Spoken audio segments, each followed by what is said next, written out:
Hello everyone. Today we have made a website which uses the Superhero API. Superhero API uh, is a beautiful API which have IDs, which basically have your heroes and villains datas like their images, photos, their strength, their weaknesses, everything in that. So we'll be using that API in our website. So the features we have implemented in our APIs are you can search your favorite superhero by its name and it will give all the suggestion. You can choose your favorites and you can view information about your superheroes if you want to. So let's have a look how we have did this. So this was the basic index.html, the entry point of our website. So it is basic.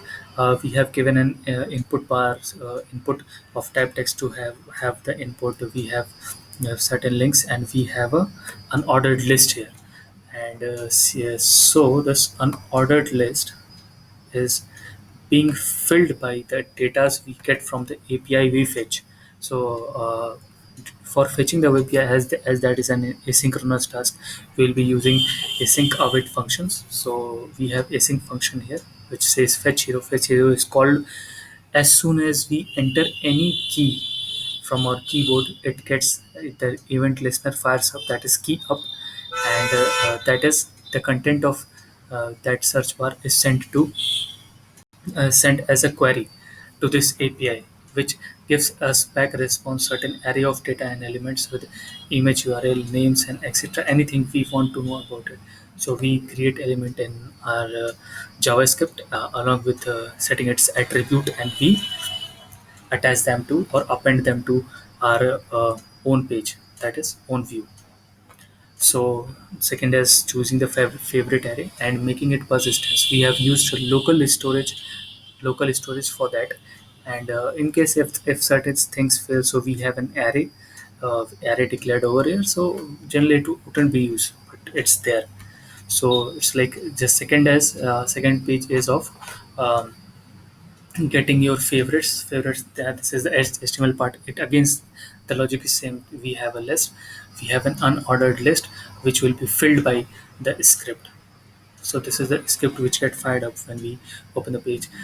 Basically it is we get the list of the element, and we check on the local storage which key has been stored in it, that ID of the character we have stored as a key in it. So we will be accessing it in a loop, and appending the same element in li tags in our web page. This part is common. So now here comes the trickiest part for in our website, that is to show your favorite hero when you click upon them. So you when you click on their icons or names and thing, so you want to view the information. So how to do it? So we have generally I have what I, we have done is we have passed the ID. We have passed it the ID as a argument to the function which will be opening that HTML file in its hash parameter. So it will be accessing Windows local hash substring. We will be calling the function that with that ID, and the same thing is repeated. We will creating a li tag and its attributes and its child, and appending same back to the list we have created back in our website. So this was a script part, and these all as we can see. So let's go back and have a look how our website is. So basically let's refresh it. So this is our website. So let's try searching my favorite character, that is Iron Man. So as soon as I enter any character, it would give me suggestions according to that. Now suppose I am typing Iron, so all the characters with name Iron, then that will come it. For my favorite one is Iron. So here we can see. So if I want to make it favorite, so I will just press the like button and it has become favorite. So how to look what your favorite superhero you have chosen for. So there here is a link. You will be creating on your favorite superhero, and you will just wait for some time to let the fetch API fetch your request, and you will see all your favorite superheroes like that.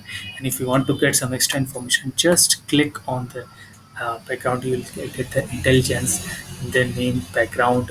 If the background is set, obviously in the API, you can add more to RME by going back and searching for superheroes. Let's say my favorite Hulk.